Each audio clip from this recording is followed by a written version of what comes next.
మీరు సంపాదించిన మనీని హ్యాపీ మనీగా మార్చుకోవాలనుకుంటే విజువలైజేషన్ 2.0కి జాయిన్ అవ్వండి. నమస్కారం సుబ్బారావు గారు. నమస్తే అండి. జనరల్గా సార్ అంటే ఇప్పుడు రత్న భాండా గారి గురించి చాలామంది మాట్లాడుకుంటూ ఉన్నారు. At the same time puri టెంపుల్కి సంబంధించినటువంటి విశిష్టత మనకు అంతకుముందే తెలుసు. బట్ ఇవాళ న్యూస్లోకి వచ్చేటప్పటికి ఏంటంటే రకరకాల కథనాలు చూస్తున్నాం. ఈ రత్న భాండా గారి స్టోరీ ఏంటి అసలు ఏంటిది అంటే ఏ విధంగా ఇవాళ ఓపెన్ చేయడానికి గల కారణాలు ఏంటి, పర్టికులర్గా ఇదే రోజున ఎందుకు అనేటువంటిది కూడా చాలామందికి డౌట్స్ వస్తూ ఉన్నాయి. స్టోరీ ఏంటి సార్, అసలు దీనికి సంబంధించి ఆ రహస్యం ఏంటి? యాక్చువల్గానండి మనకి పూరిలో ఉన్నటువంటి టెంపుల్ ఏదైతే ఉందో అది అక్కడ ఉన్నటువంటి ప్రజలతో మమేకమైనటువంటి టెంపుల్ అండి. అది ఒక దేవాలయం అని కాదు, వాళ్ళ ఇళ్ళల్లో ఒక భాగం, వాళ్ళ రోజువారీ కార్యకలాపాల్లో ఒక భాగం. అంటే ఒక అన్కండిషనల్ ఆధ్యాత్మికత చూడటం అంటే అదొక ఎగ్జాంపుల్ కింద మనం చెప్పచ్చు. ఎందుకంటే నాకు చాలామంది అక్కడ ఫ్రెండ్స్ ఉన్నారు, నా స్టూడెంట్స్ ఉన్నారు, ఎప్పుడూ చాలా నుంచి వింటూ ఉంటారనమాట అండి.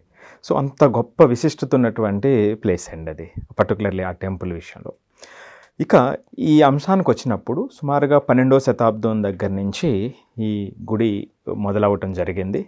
ఆ తరువాత 1468 ఆ టైంలోకి వచ్చేటప్పటికి గజపతి మహారాజ్ అనేటువంటి వాళ్ళు విపరీతమైనటువంటి దండయాత్రలు చేసండి అనంతమైనటువంటి సంపదను ఇక్కడ ఈ దేవాలయానికి తీసుకురావడం జరిగిందండి. ఎలా అంటే అక్కడ శాసనాల్లో చెప్తున్నటువంటిది ఏమిటంటే పెద్ద పెద్ద బాక్సుల్లో ఎంతో బంగారం, వజ్రాలు, వైడూర్యాలు ఏనుగుల మీద మోసుకుని తీసుకొచ్చి ఇక్కడ పెట్టారు అనేటువంటిది అక్కడ ఉన్నటువంటి శాసనాలు చెప్తున్నటువంటిది అనమాట అండి. సో కాబట్టి ఆ విధంగా ఎంతో సంపద అక్కడ పోగుపడి ఉంది అనేటువంటిది వాస్తవంగా శాసనాలు చెబుతున్నాయి. మరి ఇక దీన్ని రక్షించడం ఎలాగండి? ఇంత అనంతమైనటువంటి సంపదను అక్కడ పెట్టినప్పుడు దాన్ని రక్షించడం ఎలాగా అనేటప్పుడు దీనికి సంబంధించి మనకి first chamber, second chamber, third chamber అనేటువంటివి అక్కడ 3 ఛాంబర్స్లో వీటిని దాసారు అనేటువంటిది మనకున్నటువంటి కథనాలండి. సో మొదటిదికి వచ్చేటప్పటికి బాహర్ బాండార్ అంటారు, సో బయట ఉన్నటువంటిది. సో ఇక్కడ స్వామివారికి రోజువారీ కార్యకలాపాలు ఏవైతే ఉంటాయో దానికి ఉపయోగించేటువంటి వస్త్రాలు కానివ్వండి, అలంకరణకు ఉపయోగించేటువంటి వస్తువులు కానివ్వండి, అలంకరణ సామాగ్రి కానివ్వండి, ఈ మొదట బాహర్ బాండార్లో ఉంచడం జరుగుతుంది. సో అందరూ కూడా రోజువారీ కార్యకలాపాలు కాబట్టి అక్కడి నుంచి వెంటనే తీసుకోవటం జరుగుతూ ఉంటుంది. మరి దీనికి అధికారం ఎవరికి ఉంటుంది అంటే బాండార్ అధికారి ఒకరు ఉంటారు. సో ఆయన దగ్గర తాళం ఉంటుంది, ఆయన అధీనంలో ఈ రోజువారీ కార్యకలాపాలకు సంబంధించినటువంటి అంశాలన్నీ ఉంటాయి.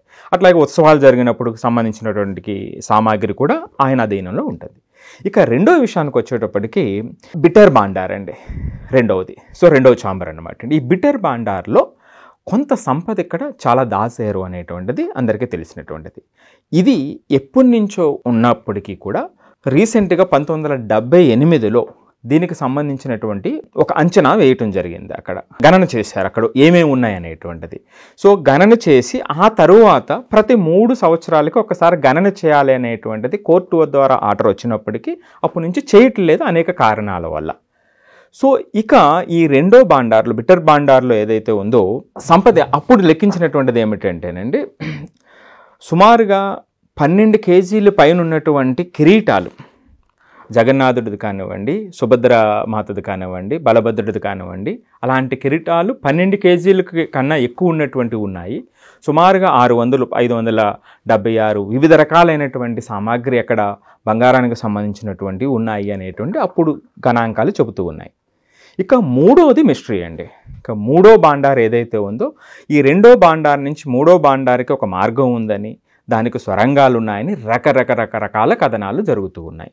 సో దానికి బంధనాలు ఉన్నాయనేటువంటిది జరుగుతూ ఉందన్నమాట అండి. సో ఇక ఇప్పుడు వరకు కూడా ఇంత జరిగినా సరే, ఇంత సంపద ఉండేటప్పుడు ఎంతోమంది కొలగొట్టుకుని వెళ్ళిపోయారండి భారతదేశ సంపదని.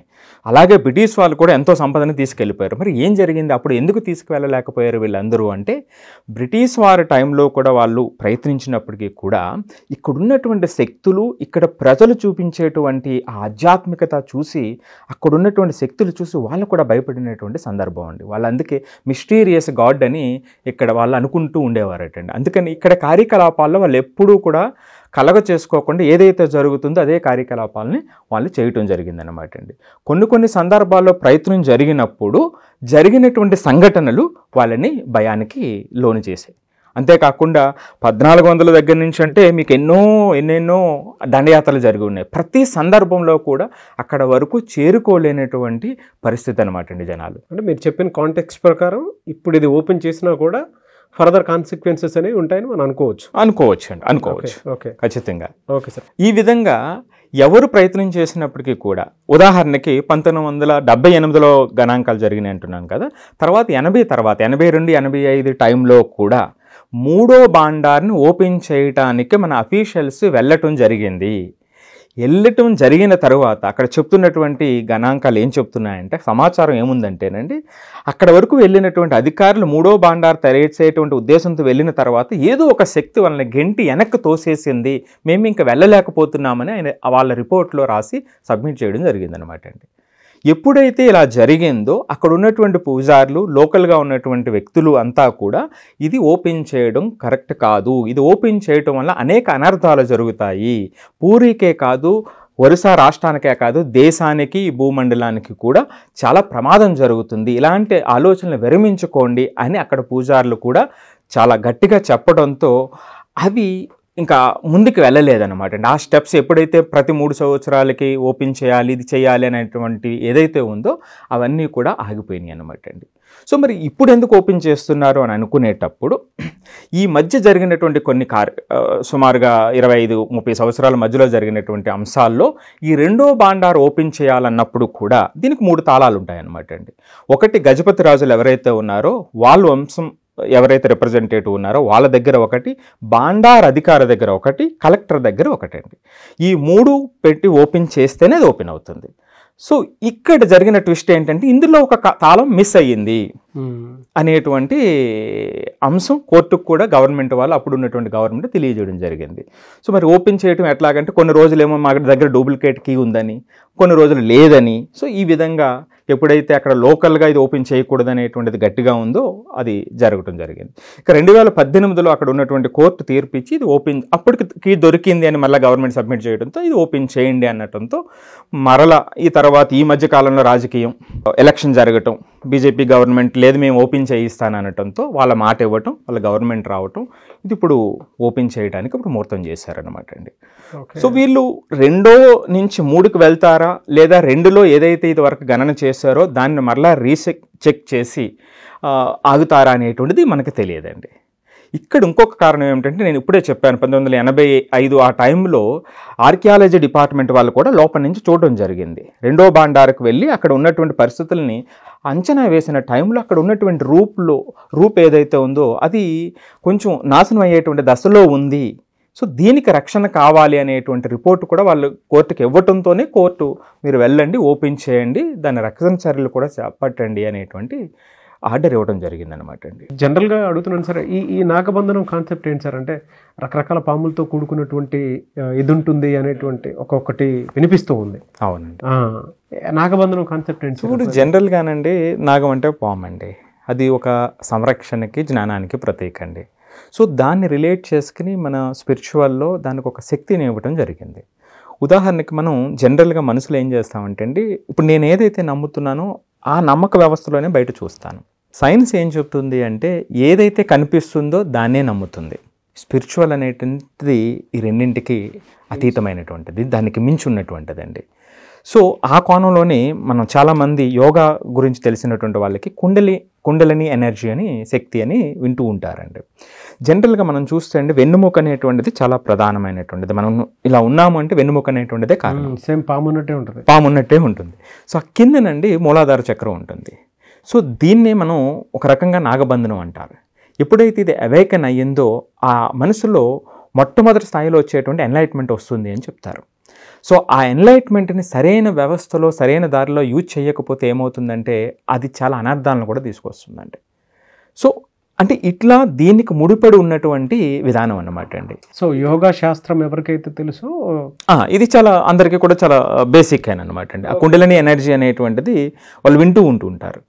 సో ఆ చక్రం అక్కడ ఉన్నటువంటి ఆ వ్యవస్థ యాక్టివేట్ అయినప్పుడు వచ్చేటువంటి ఎన్లైట్మెంట్స్ రకరకాల చక్రాలు అంటాం కదండి, 6 చక్రాలు.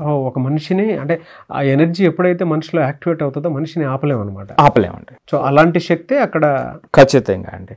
సో అందరికీ అర్థమయ్యే విధంగా ఇంకొకటి విషయం చెప్తానండి. ఇప్పుడు కొన్ని ప్లేసుల్లో మనం వెళ్ళినప్పుడు అండి, అక్కడ ఉన్నటువంటి గాలులు కానీ, అక్కడ ఉన్నటువంటి వాతావరణం కానీ కొన్ని సందర్భాల్లో మనకు పాయిజనస్ కూడా అయిపోయేటువంటి అవకాశం ఉంటుంది, లేదా మనం స్పృహ తప్పిపోయేటువంటి అవకాశం ఉంటుంది. కొన్ని ప్లేసెస్కి అది ఉంటుంది కదండి. బెస్ట్ ఎగ్జాంపుల్ సార్, ఎక్కడన్నా అంటే మున్సిపాలిటీ దగ్గర నుంచి తీసుకెళ్లిన ఒక్కొక్క ఆ చెత్త అంతా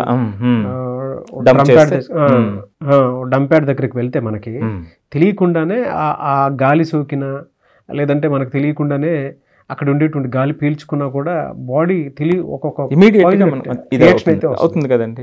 సో ఖచ్చితంగా అండి ఇక్కడ కూడా ఈ నాగబంధనం ఏదైతే చెప్తున్నారో అటువంటి వ్యవస్థ ఒక నిర్మితమై ఉంటుందండి ఖచ్చితంగానే. సో ఎప్పుడైతే ఆ ప్రదేశానికి వెళ్ళినా, ఆ లోపలికి వెళ్ళటానికి ప్రయత్నం చేసినా మనకు వచ్చేటువంటి ఎఫెక్ట్స్ వేరేగా ఉంటాయి. నేను ఇందాక కూడా ఒక ఎగ్జాంపుల్ చెప్పాను మీకు. కొంతమంది అధికారులు వెళ్ళినప్పుడు 1995లో వాళ్ళు వెళ్ళలేక వెంటనే వెనక్కి వచ్చి పడిపోయారు అనేటువంటిది మనకి ఆన్ రికార్డ్ ఉన్నటువంటి అంశం అన్నమాట అండి. సో ఇక్కడ కూడా నాగబంధనం అనేటువంటి విషయంలో కూడా అలాంటి వ్యవస్థ ఖచ్చితంగా ఉంటుంది అనమాట అండి. అంటే మనకి తెలియనటువంటి ఒక వ్యవస్థ ఖచ్చితంగా ఒక ఎనర్జీ ఖచ్చితంగా, ఒక స్పిరిచువల్ ఎనర్జీ మనం ఇప్పుడే చెప్పుకున్నాం. ఈ రెండింటికి అందనటువంటిది, మన ఊహకి సైన్స్కి అందనటువంటి ఆ స్పిరిచువల్ ఎనర్జీ ఏదైతే ఉందో అది ఖచ్చితంగా అక్కడ ఉంటుంది. సో దాన్ని మనం హ్యాండిల్ చేసేటప్పుడు, తెలియకుండా హ్యాండిల్ చేసేటప్పుడు దానికి వచ్చేటువంటి పర్యవసానాలు మనం భరించలేని పరిస్థితుల్లో కూడా ఉండొచ్చు. సో యోగా శాస్త్రానికి సంబంధించినటువంటిది, లేదంటే మన జనరల్ శాస్త్రాలు ఏవైతే ఉంటాయో ప్రతి దానికి ఒక సైన్స్ ముడిపడి ఉంటుంది. సో అలాంటి ఎనర్జీస్ అంటే యోగాలో యోగా చేస్తే కొన్ని ఎనర్జీస్ మనల్ని ఏ విధంగా అయితే ఎన్లైట్మెంట్ చేస్తాయో, ఒక్కొక్క స్పిరిచువల్ ఎనర్జీని ఇస్తాయో, సో అలాంటి ఎనర్జీ అక్కడ ఉంది అని చెప్పేసి చెప్పటమే నాగబంధనం అనేటువంటి ముఖ్యోద్దేశం. అవునండి, కాన్సెప్ట్. అవునండి, అవును. So coming to subject sir, అంటే 3వ గది కనుక చూస్తే మనం ఎంతవరకు ఉండే అవకాశం ఉంటుందండి? అంటే రత్న భాండాగారికి సంబంధించినటువంటి రహస్యమే ఎంతవరకు ఉండే అవకాశం ఉంటుందని మనం. సో జనరల్గా మన వాళ్ళు అంచనా వేస్తున్నది ఏమిటంటే అండి, సెకండ్ భాండాగార్లో అంటే బిట్టర్ భాండార్ ఎంతైతే సంపద ఉందో ఆ సంపదకి సుమారుగా 5 రెట్లు పైన 3వ భాండార్లో ఉంటుంది అనేటువంటిది జనరల్గా కొంతమంది చెప్తున్నటువంటి అంచనా అండి. అంటే అంత స్పిరిచువల్ పవర్ ఉండేటువంటి ఏరియాని, అండ్ దాంతోపాటు మీరు ఇందాక అన్నారు వాళ్ళల్లో అంటే మనుషుల్లో ఒక భాగంగా మారినటువంటి ప్రదేశం అని చెప్పేసి, మధ్యలో ఏదో సంథింగ్ ఒక్కొక్క చిన్న మూర్తి గారి ఒక విగ్రహం ఒకటి పోతేనే అక్కడ ఉండేటువంటి మనుషులు, మదన్ మోహన్ అనేటువంటి ఒక విగ్రహం పోతేనండి అక్కడ ఉన్నటువంటి ప్రజలంతా కూడా భోజనాలు మానేశారటండి. పూరి వరుసాలకు సంబంధించినటువంటి వాళ్ళు కొన్ని రోజుల పాటు. అంత ఎమోషనల్ బాండేజ్తో కూడుకున్నటువంటి స్పిరిచువల్ ప్లేస్ కదా. ఖచ్చితంగా సార్, అక్కడ ఖచ్చితంగా ఆ యొక్క శివుడే ఆ యొక్క ప్లేస్ని సంరక్షిస్తున్నాడు అనేటువంటిది ప్రతి ఒక్కరూ అక్కడ నమ్ముతారండి. సో ప్రత్యేకించి ఇక్కడ కూడా ఈ గదులు ఏదైతే ఉన్నాయో అక్కడ నిసి శివ అనేటువంటి ఒక విగ్రహం ఉంటుంది అనేటువంటిది చెప్తారనమాట. అంటే ఆ చీకటిగా ఉంటుంది కదండి, దాన్ని కూడా ఆయన రక్షణలోనే సంరక్షణలోనే ఉంటుంది అనేటువంటిది మన స్పిరిచువల్ బిలీఫ్ అండి. సో అందుకే ప్రతి ఒక్కరూ కూడా మా యొక్క జీవన విధానంలో అది భాగం. సో వాళ్ళెవరో దేవుళ్ళు కాదు, మా కుటుంబ సభ్యులు అనేటువంటి విధంగా అక్కడ ఉన్నటువంటి వ్యక్తులంతా కూడా ఆరాధించడం అనేది మన హిందూ వ్యవస్థలో ఒక బెస్ట్ ఎగ్జాంపుల్ అండి అది. మరి ఎలా సార్, అంటే ఇంత ఇమోషనల్తో కూడుకున్నటువంటి బాండేజ్ ఉన్న ఆ ప్లేస్లో ఇది ఓపెన్ చేయడానికి ఎలా ఒప్పుకున్నారని అనుకోవచ్చు మనం? సార్ ఇది ఇప్పుడే వచ్చింది, ఇప్పుడే ఓపెన్ చేస్తున్నారు. ఎందుకు ఓపెన్ చేస్తున్నారు? రీసెంట్గా ఎలక్షన్స్ అయినాయి, ఇది ఒక పొలిటికల్ డెసిషన్ అండి. సో ఇలాంటి విషయాల్లో మనకి తెలియకుండా మరింత లోతుకు వెళ్ళటం అనేటువంటిది కరెక్ట్ అయినటువంటి విషయం కాదండి. సో ఆ పర్యవసానాలు మనకి తెలియనటువంటి స్థాయిలో ఉంటాయి. సో ఫర్దర్గా దీని రిజల్ట్ ఉండే అవకాశం. సో ఖచ్చితంగా ఉంటుంది కదండి, ఖచ్చితంగా. ఇప్పుడే మనం అనుకున్నాము స్పిరిచువల్ ఎనర్జీ అనేటువంటిది మన ఊహకు అందనటువంటి వ్యవస్థలో ఉంటుంది అనేటువంటిది. సో మరి దాన్ని ఎట్లా అనేటువంటిది దానికి అది క్వశ్చన్ మార్క్ అండి, కాలమే జవాబు చెప్పాలి దానికి. ఎస్, ఆడియన్స్ కూడా ఏం చెప్తారనేది చూద్దామండి. నాకు కూడా అది తెలుసుకోవాలని ఉంది, ఎవరెవరు ఏ రకంగా తీసుకున్నారు. ఎందుకంటే కొన్ని బిలీఫ్ సిస్టమ్ మీద టచ్ చేస్తే దాని పర్యవసనం ఖచ్చితంగా ఉంటుందని చెప్పేసి చెప్తూ ఉంటారు. ఫర్దర్గా అటు పొలిటికల్గా ఉంటుందా, లేదంటే జనరల్ నేచురల్ కెలామిటీ కిందకి వచ్చే అవకాశం ఉంటుందా అనేది కూడా చూడాలి. ఎందుకంటే అనంత పద్మస్వామి దేవాలయం సంబంధించినటువంటి కొన్ని గదులు ఓపెన్ చేసిన తర్వాతే అక్కడ చాలా ప్రళయం తాండవించినంత ఇదిగా అయిందని చెప్పేసి అంటూ ఉంటారు. బట్ ఇది ఏ రకాన, ఏ మూలాన, ఏ రకంగా జరుగుతుంది అనేటువంటిది కూడా చూడాలి. అంటే దేనికి దారితీస్తుంది అనేటువంటిది. ఆడియన్స్ ఏం చెప్తారు అనేది కూడా విందాము ఒకసారి. మీ అభిప్రాయం ఏదన్నా కింద కామెంట్ బాక్స్లో పోస్ట్ చేసి షేర్ చేయండి. అంటే మీరేమనుకుంటున్నారు అనేటువంటి దానికి. Thank you so much Subbarao గారు. థ్యాంక్ యూ అండి. సుమన్ టీవీలో మీ పర్సనల్ అండ్ బిజినెస్ ప్రమోషన్స్ కోసం కింది నెంబర్కి కాంటాక్ట్ చేయండి.